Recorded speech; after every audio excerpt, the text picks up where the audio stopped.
During the New York blackout of July 1977, looters emptied more than 1,500 stores in a single night. But in a Bushwick walk-up, a 71-year-old widow sat behind a door nobody could open. Her secret is number 3 on this list, and it cost her father $11 in 1948. Number 12 uses a piece of scrap lumber and holds better than most deadbolts. And number 18 wakes you up before the door even moves. Hit subscribe and let us count down 25 forgotten door barricade tricks that kept intruders out until help arrived. Number 25. The chair under the doorknob done right. Everybody has seen this in a movie, and almost everybody does it wrong. Your grandfather did not just lean any chair against any door.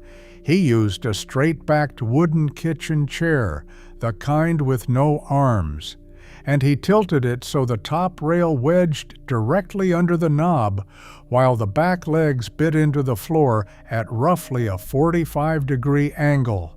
That angle is everything. When someone pushes the door, the force travels down the chair back and into the floor, and the harder they push, the deeper those legs dig in.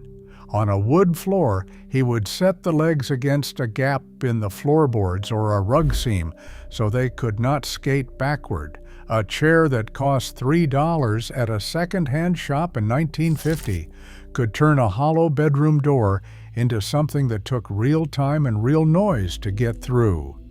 And time and noise were the whole point. Nobody breaking into a quiet house wants either one. Number 24. The rubber wedge. Before electronic door braces and smart sensors, there was a triangle of rubber that cost 15 cents at the hardware store. Travelers in the 1930s carried them in their coat pockets when they stayed in boarding houses with locks they did not trust. You kicked the wedge firmly under the door from the inside, and the physics did the rest. Every ounce of force pushing the door inward pressed the wedge tighter against the floor. Salesmen who slept in a different rooming house every night swore by them, and some carried 2, because a wedge weighs almost nothing and never breaks. A door held by a good wedge does not fly open. It opens an inch, jams, and announces to the entire building that someone is trying to get in. That announcement saved more people than any lock ever did. Number 23, the fork lock. This one traveled through generations of campers, renters, and night shift workers, and it cost exactly 1 old fork. You take a sturdy metal fork, slide the tines into the strike plate hole in the door frame, and mark where the tines meet the edge of the plate. Then, you bend the tines at that mark to a right angle. Snap or cut the handle off, close the door with the bent tines sitting inside the latch hole, and slide the handle through the gap between the middle tines like a crossbar. Now the fork head is anchored in the frame. The handle is braced across the back of the door, and the door physically cannot swing inward. Depression-era families used this on interior doors that had lost their locks decades earlier, because replacing a lock cost money, and every kitchen had a fork with a bent tine anyway. It is not elegant. It is a latch built from silverware, but it held doors shut in rooming houses from Cleveland to Kansas City, and it still works today. Number 22. The broomstick in the track. Sliding doors were the great weakness of post-war American houses. Builders in the 1950s and the 60s put big glass sliders on the back of every ranch home in the suburbs, and the latches on those doors were, to put it kindly, decorative. Burglars knew it. Homeowners figured it out fast. The fix was already leaning in the kitchen closet. You cut a broom handle or a length of wooden dowel to fit snugly in the bottom track behind the sliding panel, and suddenly the door could not slide open, no matter what happened to the latch. A broom cost about $1 in 1962, and the sawed-off handle protected a $400 door better than the hardware that came with it. Police departments actually recommended this in community safety pamphlets throughout the 1970s. Families painted the dowel white to match the track. Some drilled a small hole and tied a string so it could be lifted out with one finger. Simple, invisible from outside, and absolutely effective. Number 21. The belt over the door closer. This one came out of schools, offices, and commercial buildings, and every janitor in America knew it. Doors that open outward, the kind with a hydraulic closer arm mounted at the top, cannot be barricaded with furniture because pulling the door open just drags the furniture along. But that scissor-shaped closer arm is a gift. You loop a leather belt, a dog leash, or an extension cord around the two arms of the closer where they meet and cinch it tight. Now the arm cannot extend, which means the door cannot open more than an inch or two. Night shift workers used it to secure break rooms in empty warehouses. A belt was already around your waist. It cost nothing, took 10 seconds, and turned an unlockable outward swinging door into a wall. Number 20. The rope lash to the radiator. In cold water flats from Boston to Chicago, apartment doors opened inward, and the radiator sat right beside them, bolted through the floor into the building's bones. Tenants in the 1920s and 30s kept a length of clothesline or a leather strap hanging on a nail by the door. At night, they tied one end to the doorknob and the other to the radiator, pulled it tight and knotted it hard. A door tied to 100 pounds of cast iron plumbed into the building does not open. It shudders, the rope groans, and everyone on the floor hears it. Sailors' knots showed up in these apartments because half the men in those neighborhoods had worked docks or ships, and a proper knot under tension only gets tighter. Clothesline cost a dime for 50 feet. No landlord permission needed, no holes drilled, nothing the building inspector could complain about. Just rope, iron, and a night of actual sleep. Number 19. The hook and eye night latch. Look at any old screen door in the South and you will see it. A bent steel hook on the door, a small screw eye on the frame, 10 cents of hardware total. People dismiss it because it looks flimsy.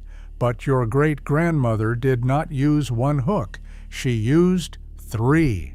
One near the top, one at the middle, one near the floor, and suddenly the force of anyone pushing the door was split across 3 anchor points instead of 1. Farm families in the 19-teens put hook and eyes on bedroom doors, cellar doors, and pantries. The hooks were mounted so they could be flicked closed in the dark by feel alone. And here is the detail that got forgotten. The screw eye went into the frame at a slight downward angle, so pressure on the door pulled the hook deeper into the eye instead of popping it out.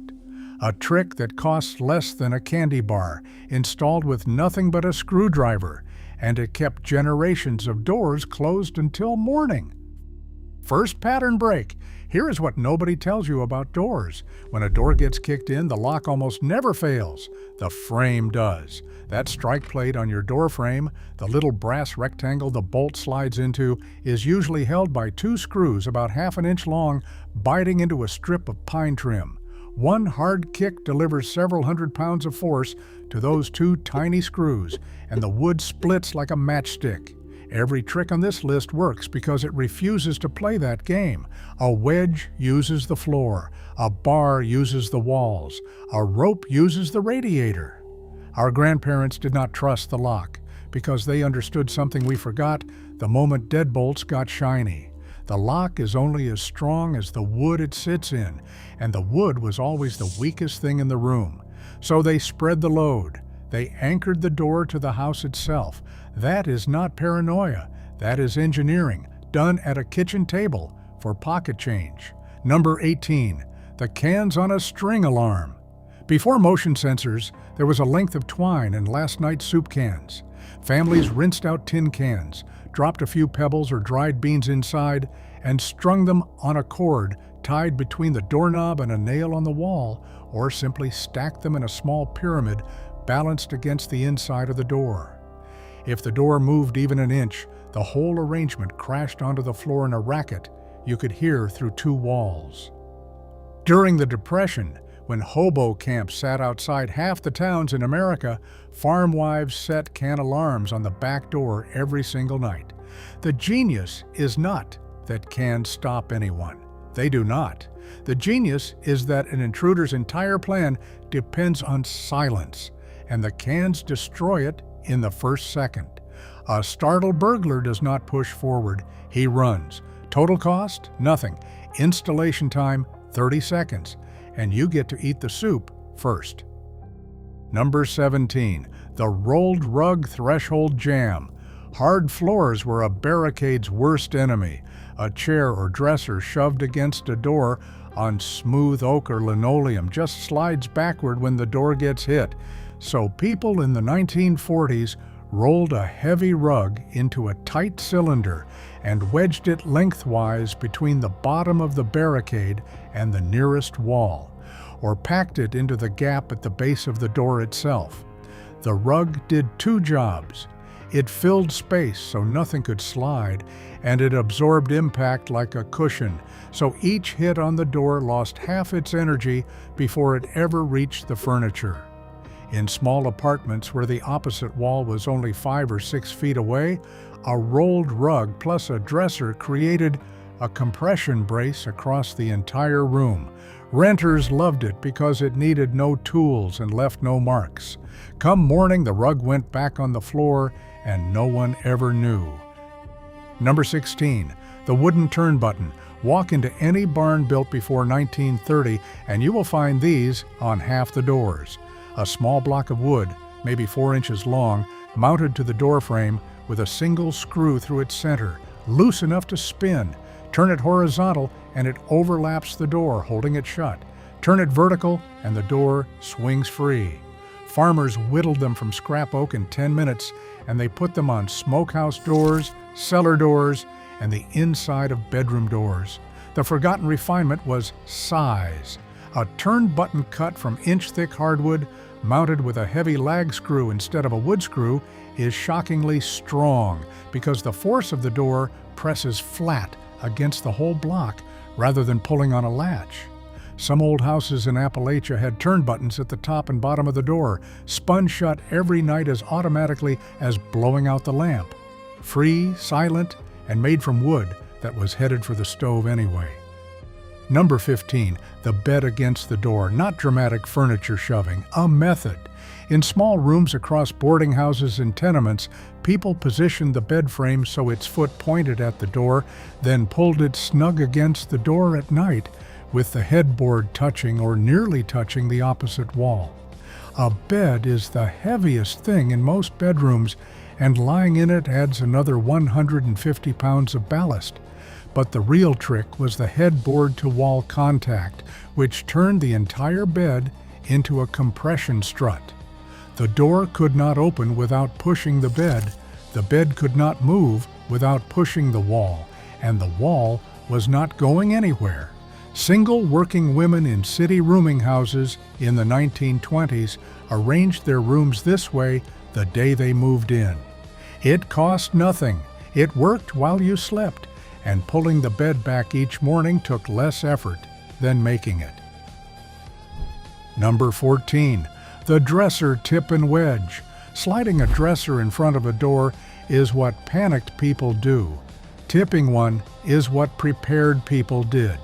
You pull the dresser to the door, then tilt it backward so its top edge leans into the door panel above the knob, while the bottom edge sits away from the door on the floor. Now it is a diagonal brace, not a box. Force on the door drives down through the dresser's frame into the floor, exactly like the kitchen chair trick, but with 120 pounds of oak and drawers full of clothes behind it. Families in rough neighborhoods in the 1930s kept the bedroom dresser within arm's reach of the door on purpose. Some fathers tacked a strip of wood to the floor as a hidden stop for the dresser's base, so it could not skate even on polished boards. From the hallway, an intruder feels a door that gives half an inch and then turns to stone. Most gave up in under a minute. A minute was usually all anyone needed. Number 13, the layered barricade. One object against a door can fail.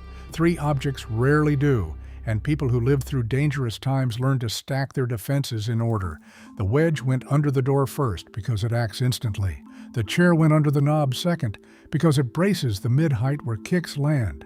Then the heavy piece, a trunk, a dresser, a table, went against the chair to back it up. Each layer buys the next one time. Civil defense pamphlets from the 1950s actually diagrammed this for families, and older police manuals recommended the same sequence for anyone sheltering during civil unrest. The layers also make noise in stages. The wedge squeals, the chair scrapes, the trunk thuds, and every sound tells you exactly how far things have gotten while you get to the fire escape or the telephone. Nobody remembers this because it is not one clever trick. It is a system. But systems are what kept people alive, and this one was assembled entirely from things already in the room. Number 12, the cut-to-length 2x4. Here is the scrap lumber trick that outperforms hardware costing 50 times more. You measure the distance from the inside face of your door to the nearest solid obstruction behind it, the first stair riser, a wall corner, the edge of a built-in cabinet, and you cut a 2x4 to that exact length. At night, the board goes horizontal, one end seated against the door, the other against the anchor point, jammed snug. A 2x4 loaded straight along its length can withstand thousands of pounds of compression, not hundreds, thousands. The door frame will disintegrate before that board buckles. Homesteaders did this. Shopkeepers did it behind their back doors every night for decades, and you can still find the worn dents in old brick walls where the board seated. Cost in 1955, about 40 cents. Cost today, a few dollars, and most lumber yards will make the cut for you. Write the word night on it in pencil, stand it in the corner by the door, and it is there for the rest of your life. Number 11, the shovel under the knob. Farm country's answer to the kitchen chair. A long-handled shovel, spade, or garden fork was jammed at an angle with the handle butt under the doorknob and the blade biting into the floor, into the dirt of a root cellar, or against a floor joist in a barn. A wooden chair can crack. An ash shovel handle backed by a steel blade does not. Ranchers in the 1930s secured tack rooms and smokehouses this way because thieves stole saddles and cured meat long before they stole televisions. The blade end was the secret weapon on dirt floors where furniture barricades are useless. The spade cuts in and anchors like a tent stake, and every shove on the door drives it deeper. Farmhands sleeping in bunkhouses without locks used the same trick nightly. The tool cost $1.50 at the feed store and spent its days digging and its nights standing guard. Nothing on a farm ever did just one job, and the shovel was no exception. Second pattern break. Now here is the part that police officers who worked burglary in the 1960s all agreed on, and it changes how you see this entire list. The average break-in attempt lasts about 60 seconds. If entry takes longer than that, the overwhelming majority of intruders abandon the door and leave, not because the barricade is unbeatable, but because every additional second raises the odds of a light coming on, a dog barking, a neighbor's window opening. Burglars interviewed in prison studies said the same thing over and over. Noise and delay, not strength, are what turn them around. So your grandmother's fork in the latch was never meant to hold off a siege. It was meant to steal the first 10 seconds. The wedge stole the next 10. The dresser stole 30 more. And somewhere in that stolen minute, help got called, and the doorway went from opportunity to trap. Every trick that follows was built on that arithmetic by people who understood it without ever reading a study. Number 10, the sandbag stack. River towns knew this one from flood season and quietly used it year-round. A few burlap sacks filled with sand, each weighing 60 to 80 pounds, stacked in a low pyramid against the base of a door, create a barricade that does not slide, does not tip, and does not care how hard the door gets hit. Sand absorbs impact instead of transferring it. A kick that would splinter a chair just disappears into the bags with a dull thump. Families along the Mississippi and the Ohio kept filled sandbags in the cellar anyway, and during the unrest and lootings that flared in various decades, those bags came upstairs and went against the doors. Merchants stacked them behind shop doors during the 1919 riots and again in the 1960s. Sand was free from the riverbank. Burlap sacks cost pennies from the feed store. And a barricade you can build in 2 minutes from bags you already own, then quietly return to the cellar, was worth more than any lock on the market. Number 9. The cane bolt into the floor. Look at old double doors on carriage houses and you will see a long steel rod mounted vertically on the door with a bent handle, dropping into a hole drilled in the floor or sill. That is a cane bolt, and it was everywhere before 1950. What people forgot is that homeowners mounted them on ordinary back doors and bedroom doors too. The bolt drops 2 inches into a hole bored in the floorboards, and now the door is pinned to the structure of the house at floor level, where nobody aims a kick and where leverage is worthless. A cane bolt cost around 60 cents at the hardware store in the 1940s and installed with 4 screws and 1 drilled hole. Paired with the regular lock at knob height, it split any attack across 2 widely separated points, and doors almost never survive being strong in 2 places. Modern doors skip it entirely, which is a shame because the floor is the one part of the doorway that cannot be pried, spread, or splintered.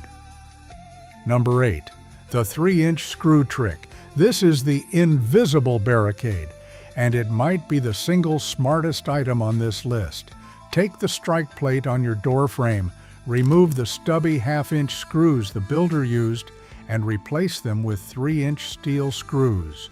Those long screws pass through the thin pine trim and bite deep into the structural stud behind it, the actual skeleton of the house.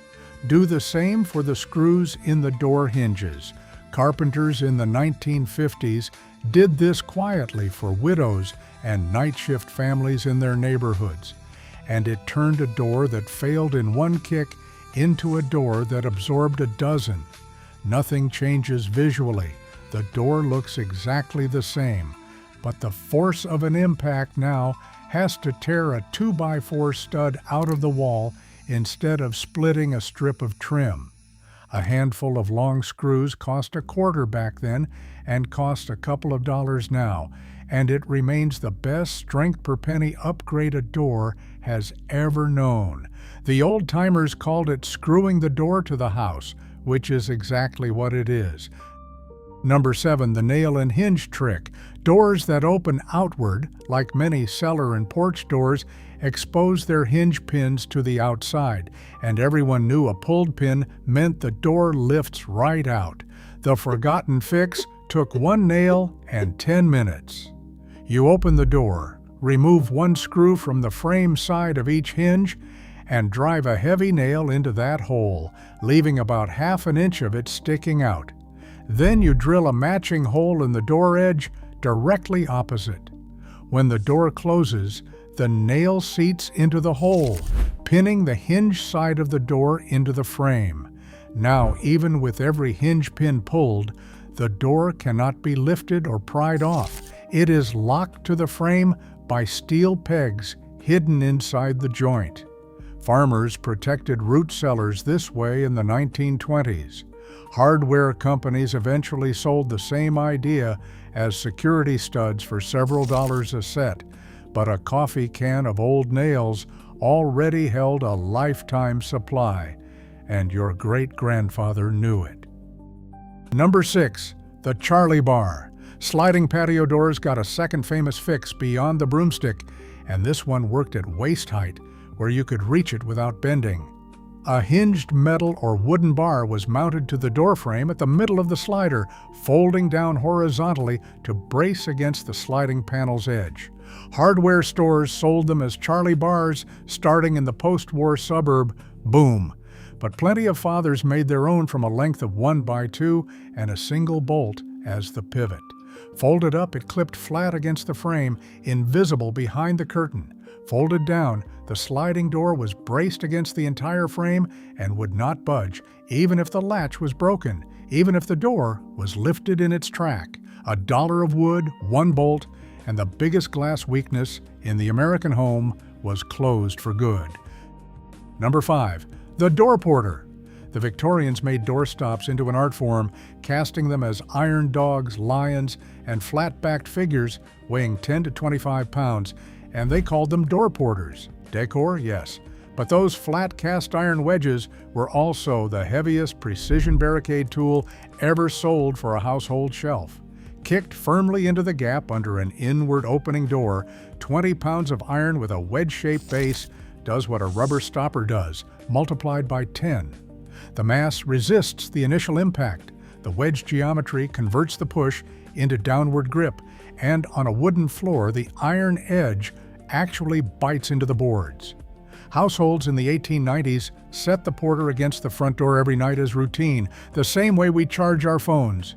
When antique dealers sell these today for $100 as charming collectibles, nobody mentions that grandmother positioned that iron dog with its nose against the door for a reason. It was the family's night watchman, and it never slept. Number 4, the bedroom bar brackets. Long before anyone used the word safe room, families in isolated places built one door in the house to be the last line, usually the main bedroom. 2 heavy steel or hardwood brackets shaped like open hooks were screwed into the wall studs on either side of the door frame, and a length of 2x4 sat on a nail nearby. Trouble at night meant the board dropped into the brackets across the entire doorway, and the door was now backed by a beam anchored into the bones of the house on both sides. Ranch families in Texas and the Dakotas did this in the 1880s, and their grandchildren were still using the same brackets in the 1950s. The critical detail was hitting the studs, not just the plaster, so the load spread into the wall framing. Total cost under $1 in materials for any decade you pick. A door barred this way has stopped shoulders, boots, and pry bars because the attacker is no longer fighting a door. He is fighting the house. Number 3, the Fox Police Lock. Here is the $11 miracle from the intro. In 1908, the Fox Police Lock Company of New York began selling a device built for tenement doors, and it became the most famous barricade in American history. A steel bar, about 4 feet long, angled from a socket on the door down to a metal plate bolted into the floor several feet back. Lock the mechanism and the bar becomes a rigid diagonal strut, bracing the door against the floor itself, exactly like the chair trick reborn in solid steel. New Yorkers called it the police lock, and by the 1940s, hundreds of thousands of apartment doors had that unmistakable bar behind them. During the 1977 blackout, while stores were stripped to the walls, doors with Fox locks mostly just got dented. The design was so effective that police recommended it by name for decades. The company faded, apartments modernized, and the bars went to the scrapyard. But ask anyone who grew up in a walk-up before 1980, and they can still hear the sound of that bar sliding into place. It was the sound of being safe. Number 2, the bar through the handles. Outward opening double doors on cellars, sheds, shops, and church basements have one beautiful weakness that is actually a strength. 2 handles side by side. Slide any strong bar through both, a pipe, a crowbar, an axe handle, a broom, and the doors lock each other shut. Neither can open without the other, and the bar refuses to let them separate. Shopkeepers closing up in the 1930s slid a length of iron pipe through the back door handles every single night. A 2-second ritual as automatic as turning off the lights. Farmers barred cellar doors with a hoe handle. The trick even worked in reverse for people sheltering inside a room with outward doors, which is why it appeared in old civil defense guidance. The forgotten refinement was choosing a bar longer than the doors are wide, so it overlaps the frame on both sides and braces against the wall itself if the handles ever tear loose. Free, instant, and foolproof, using a tool that was already leaning 3 feet away. Third pattern break. Notice what has been true of every single entry so far. Not one of them required electricity. Not one required a subscription, an app, a battery, or a technician. This matters more than nostalgia. When the power failed in 1977, every electric security system in New York went dark at the same instant, and the fox locks, the bars, the wedges, and the 2x4s did not even notice. Modern security is brilliant right up until the moment it needs the grid, and trouble has a strange habit of arriving at exactly that moment. Our grandparents' tricks worked during blackouts, storms, floods, and the dead hours of the night because wood, iron, sand, and geometry do not have an off switch. That is why this knowledge deserves to survive, not to replace what we have now, but to stand behind it, the way the dresser stood behind the chair. Number 1. The drop bar. Every trick on this list is a descendant of this one. A thick wooden beam resting in iron brackets across the inside of a door is the oldest security device in human history, older than the lock, older than the key, old enough that it gave us the word bar in every phrase from barred windows to prison bars. Medieval castles used oak beams as thick as a man's leg. American colonists carried the idea across the ocean and mounted bar brackets on every cabin door on the frontier, and the phrase raising the bar and the latch string being out both come from that world. The physics have never been improved upon. Force on the door transfers through the bar into brackets bolted to the wall structure on both sides, spreading a single kick across the entire front of the house. A pioneer family's door bar cost nothing but an afternoon with an axe. It outperformed every lock that would be invented for the next 3 centuries. And on thousands of nights, in cabins standing alone in the dark, that one piece of oak was the entire difference between danger outside and family asleep inside. Everything since has just been a smaller version of the bar. Here is my challenge. Pick one of these this week: the 3-inch screws, the cut 2x4, the broomstick in the slider track. One trip to the hardware store, less than $5, 10 minutes of your time. Then come back and tell me which one you chose, because I put the long screws in my own strike plate, and the difference when that door closes is something you can feel in your hand. Drop your pick in the comments, and tell me if your grandparents' house had a bar, a fox lock, or an iron doorstop with a name. This knowledge kept people safe for generations. Now it is yours.